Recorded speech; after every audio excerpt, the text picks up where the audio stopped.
Hello, calling up community. So I thought that today I would share a quick Twitter exchange I had with my disabled justice community around dismantling ableism as an example of how you can dismantle ableism. Super easy. It's not that hard. So, Maysoon Zayid.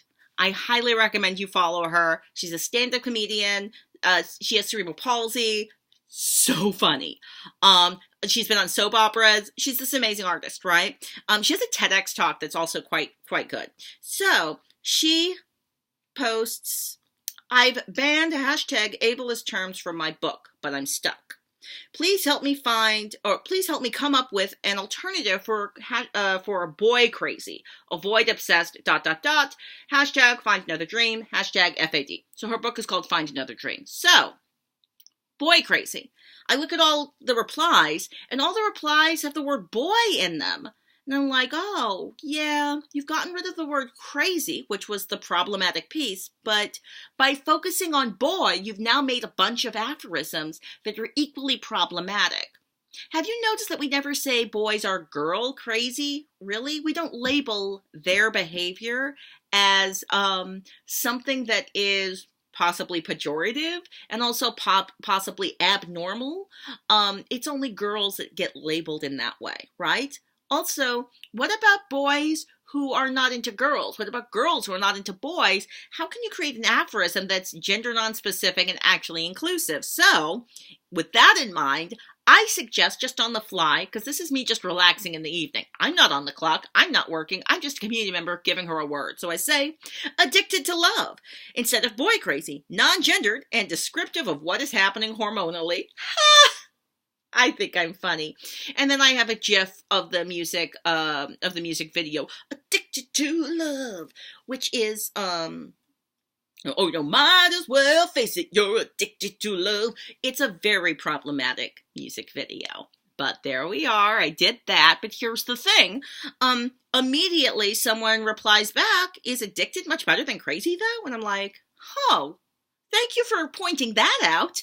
Thank you for calling that out. 'Cause yeah. So I immediately respond with, "Can you share more about that, about why that would be?" Because I'm like, if you've already done the labor of coming up with 3 tight sentences that explain this to everyone, please post them. In the meantime, let me do my homework. So I Google and then reply back with this. "Honest question. So I did some research on my own. Join me as I rabbit hole. Expression like 'that's crazy' can be considered offensive to people with mental disabilities. Saying someone is a basketball junkie diminishes the seriousness of addiction." CJR.org. So this is from the Columbia Journalism Review. So if I can, I like to leave some kind of link to other people explaining it after I've said the thing. So you can go, oh, let me read several paragraphs of the logic behind why using this as an aphorism, as slang, to refer to this other thing isn't helpful and is in fact potentially disrespectful and harmful, having harmful impact to this entire population. So, and other people reply back. I mean, I think it's mostly this woman named Dorothy who's like, "Addicted to love is pejorative to those fighting addictions. And I wouldn't use sick. This could be simply solved by saying every thought she had was boys, boys, boys, or some such rephrasing." So Dorothy's suggestion is, don't use an aphorism. Just describe what's happening in plain language. That said, Maysoon is trying to write about an experience that she had that others can relate to because it's a phenomenon that many of us have lived through with our human bodies, right? So having an aphorism is useful, and it's just annoying that we don't currently have an aphorism that is either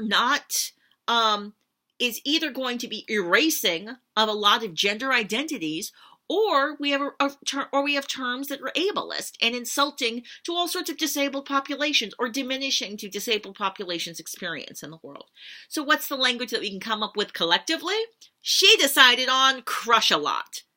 I myself prefer the suggestion I made, which was Twitter-pated, because we were on Twitter, and I thought that was funny, and I did a gif of that bunny patting its foot from Bambi.